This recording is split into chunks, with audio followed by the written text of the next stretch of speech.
Bonjour chers auditeurs, soyez les bienvenus à l'Université virtuelle africaine de développement. Le module d'aujourd'hui répondra à la question pourquoi l'intelligence artificielle fait si peur. Donc tout naturellement, je vais vous proposer un plan de l'exposé.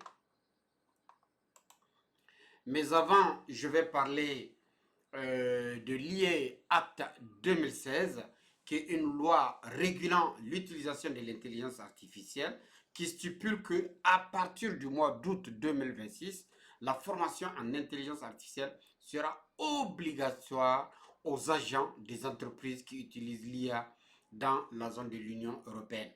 Ceci juste pour montrer que la formation en intelligence artificielle est quelque chose de très important et par conséquent, nous vous recommandons vivement de vous initier, de tout faire pour avoir votre certificat car l'IA est incontournable.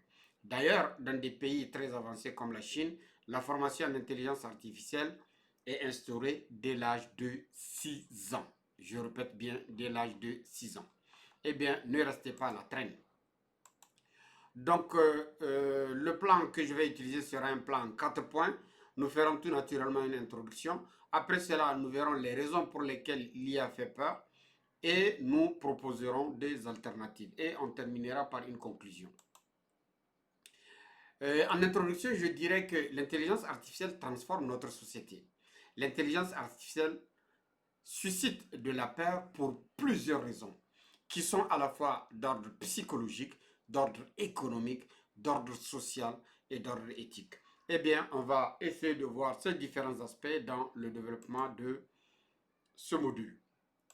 L'objectif est d'expliquer les raisons pour lesquelles l'intelligence artificielle fait peur, proposer des solutions pour arrêter ou tout au moins limiter cette phobie de l'intelligence artificielle.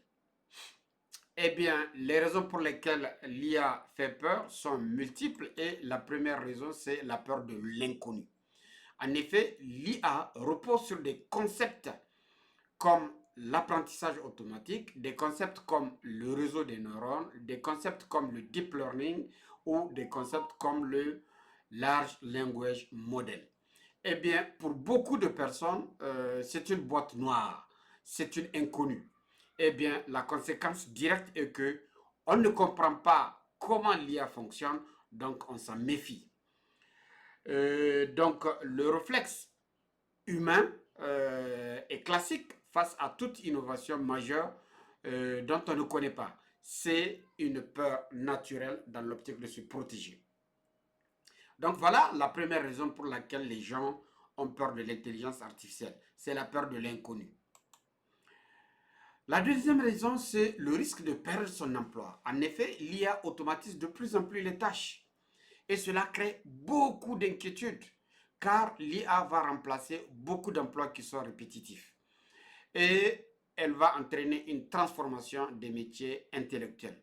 Donc, il y a une incertitude sur l'avenir professionnel. Il y a un risque de chômage. C'est d'ailleurs ce qu'on appelle SaaS apocalypse. SaaS apocalypse. On vient d'apprendre qu'en 2026, Oracle avait licencié déjà 3000 emplois. 3000 emplois aux États-Unis. Donc, c'est une peur légitime liée à une sécurité économique. Mais s'il y a une nouvelle qui est triste, rassurez-vous quand même aussi qu'il y a des nouvelles qui sont rassurantes. C'est celle de voir avec l'avènement de l'IA des nouvelles activités, des nouvelles tâches, des nouveaux secteurs d'activité tels que les agents IA, tels que le prompt engineering, tels que les producteurs de contenu, les blogueurs, pour ne citer que cela. La troisième raison pour laquelle l'IA fait peur, c'est la perte de contrôle. En effet, certains systèmes d'intelligence artificielle prennent des décisions. Et c'est ainsi qu'on trouve des services ou des entreprises dans lesquelles le recrutement se fait par des IA, des crédits, le diagnostic, des transferts, particulièrement avec des IA développés tels que Cloud Cowork. Eh bien, cela pose une question centrale, à savoir finalement qui contrôle l'IA. Peut-on faire confiance à l'IA? Eh bien, cette peur est souvent associée à des concepts comme l'intelligence artificielle générale, qui est perçue potentiellement comme incontrôlable. Donc tout naturellement, tout ce que l'homme n'arrive pas à contrôler, il s'en méfie. La quatrième raison pour laquelle l'IA fait peur, c'est à cause des biais et à cause des risques d'injustice que l'IA peut causer. En effet, l'IA apprend à partir des données humaines. L'IA se renforce à partir des informations générées par les utilisateurs, ce qui peut entraîner des informations qui sont biaisées. La conséquence directe, c'est de se retrouver avec des discriminations, c'est de se retrouver des fois avec des décisions qui sont injustes et surtout de reproduire des inégalités. Des inégalités entre des riches et des pauvres, des inégalités entre la classe moyenne et la classe défavorisée. Eh bien, cela inquiète particulièrement dans des domaines sensibles tels que la santé, tels que la banque, tels que la religion. Donc voilà le risque des biais et le risque de créer un fossé d'injustice entre les membres de la même société. Cela crée une peur, une phobie. La cinquième raison pour laquelle l'intelligence artificielle fait peur, c'est le risque de désinformation. C'est ce qu'on appelle les fake news. En effet, avec l'IA, il devient très facile de créer aujourd'hui des fausses images, de créer des fausses vidéos avec des avatars où quand tu les vois, tu vas penser qu'il s'agit de tel acteur politique, alors que c'est juste son avatar. Des faux discours, quand tu vois, tu vas penser que c'est le discours rédigé par un tel, alors que ce n'est pas le cas.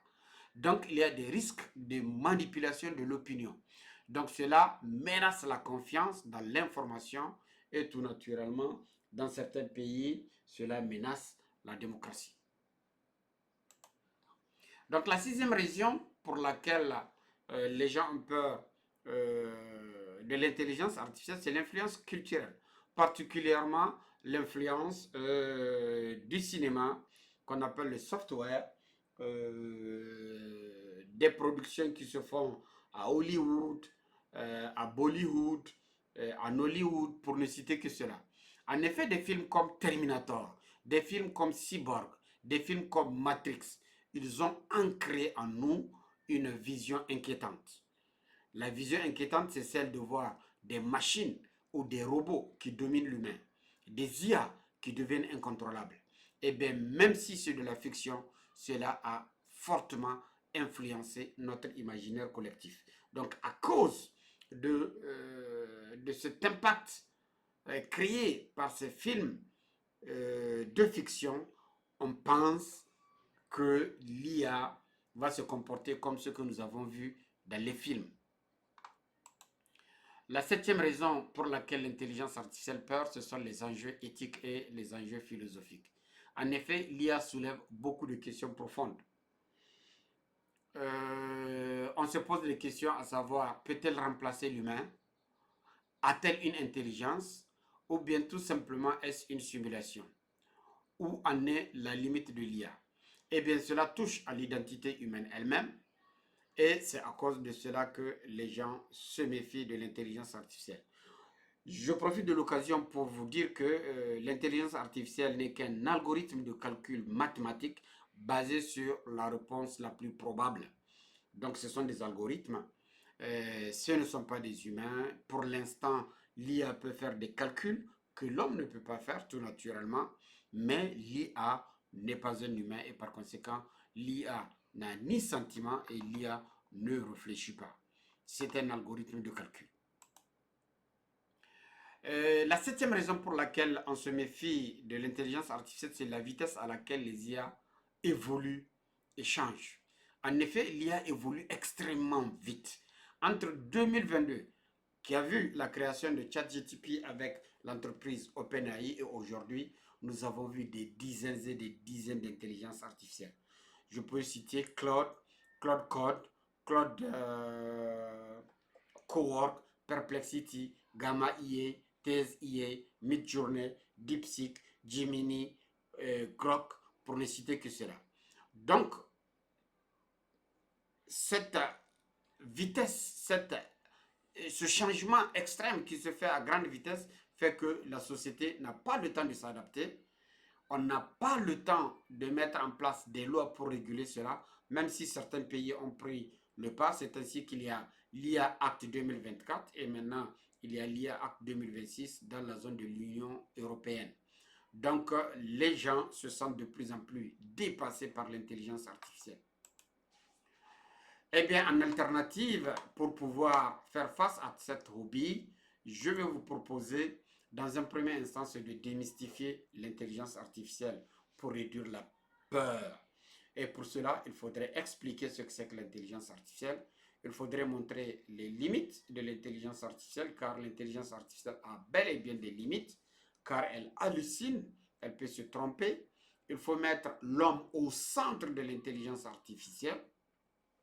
Il faut donner des exemples concrets et des exemples utiles d'utilisation d'intelligence artificielle. Et c'est pour cela que je fais des modules sur la méthodologie de recherche qui peut être optimisée par l'utilisation d'intelligence artificielle, la rédaction de projets, la rédaction de manuscrits, la publication d'articles, la confection d'images telles que des résumés graphiques, de l'infographie, des tableaux. Bref, il faut former les gens à l'usage critique de l'intelligence artificielle afin que les gens puissent discuter les résultats générés par l'intelligence artificielle, ce qui permettra de démystifier l'intelligence artificielle. La deuxième solution est en relation avec la première. Il s'agit de faire une formation des populations. Donc, il faut une formation numérique. Il faut que les gens aient des compétences digitales. Et pour cela, tout le monde doit s'engager dans ce qu'on appelle une formation continue. En effet, nous avons la fâcheuse habitude de penser que dès lors que nous avons un autre diplôme, c'est la fin de la formation. Non, ça c'est la formation initiale. Il faudrait au fur et à mesure que nous continuons à nous former, à acquérir de nouvelles compétences et surtout des compétences qui sont nouvelles. Je vous ai déjà parlé de l'IA Act 2026 qui rend la formation obligatoire en intelligence artificielle aux agents des entreprises qui utilisent l'IA et ce dès août 2026. Pour ce qui est de la Chine, la formation en intelligence artificielle se fait dès l'âge de 6 ans. L'Afrique ne devrait pas rester en marge, en particulier les États de l'AES. Nous devrons avoir nos centres de calcul, nous devrons avoir nos écoles où nous allons former, car c'est une question stratégique, c'est une question fondamentale, c'est une question économique, c'est une question d'importance capitale, car elle relève même de la sécurité, autrement dit de l'armée. Donc là, c'est l'IA Act 2026. La troisième solution, elle fait suite aux deux premières propositions. C'est celle de l'encadrement de l'intelligence artificielle. C'est celle de la régulation. C'est celle de la mise en place de lois afin de mettre de l'éthique et de responsabiliser les utilisateurs d'IA au risque d'être confrontés à la loi.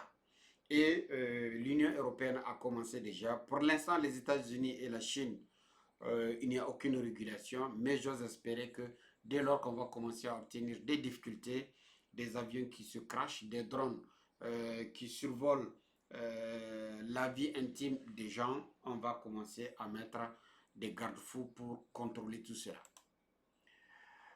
Il faudrait aussi que l'IA soit complémentaire à l'humain. Il faudrait que les gens comprennent que l'IA est un outil qui peut renforcer nos capacités humaines et par conséquent, il faut considérer l'IA comme juste un collaborateur, comme un assistant qui nous permet d'optimiser nos compétences. Et avec Claude Cowork, je pense que c'est l'un des meilleurs assistants qu'on peut trouver aujourd'hui qui peut prendre le contrôle de votre ordinateur et de vous faire beaucoup de tâches telles que envoyer des mails, tels que prendre des rendez-vous, tels que faire des réservations de billets d'avion ou de train, pour ne citer que cela. Et parmi les autres solutions, il faut développer aussi l'esprit critique. En effet, il faut vérifier les informations générées par l'IA. Il faut garder sa capacité d'analyse des contenus générés par l'IA. Il faut, bref, une utilisation responsable de l'IA. Tout ce que l'IA donne n'est pas argent comptant. Il faut garder un esprit très critique. Donc, en conclusion, je dirais que la peur de l'intelligence artificielle n'est pas irrationnelle. Elle est le reflet de transformation profonde de notre société. Donc, notre rôle en tant que formateur est essentiel. Nous devrons former pour que cette peur soit transformée en compréhension, pour que cette peur soit transformée en compétence, pour que cette peur soit transformée en opportunité. L'IA fait peur, mais elle est une opportunité. Donc, la solution, c'est de tout faire pour qu'on la fasse comprendre, pour qu'on l'encadre et pour qu'on la maîtrise. Donc, il faut former pour transformer cette peur en compétence. Eh bien, mesdames et messieurs, je suis au terme de cette formation qui nous montre les 8 raisons pour lesquelles on a peur des intelligences artificielles et les alternatives afin de pouvoir transformer cette peur en opportunité, transformer cette peur en compétence, transformer cette peur en rapidité dans l'exécution de nos tâches, en productivité dans le cadre de nos activités. Eh bien, je vous remercie et l'Université virtuelle africaine de développement reste à votre compagnie pour des formations dans le domaine de l'approche One Health, dans le domaine de la paludologie, dans le domaine de la météorologie de recherche.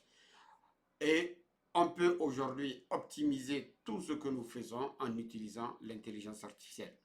Donc, n'hésitez pas à partager. C'est une formation qui est gratuite et qui est destinée à nos jeunes, à nos masterants, à nos thésards, des écoles de médecine, des écoles de pharmacie, des écoles de médecine vétérinaire, à nos jeunes chercheurs, car j'ai la ferme conviction que c'est par le transfert de compétences que nous arriverons à changer l'Afrique.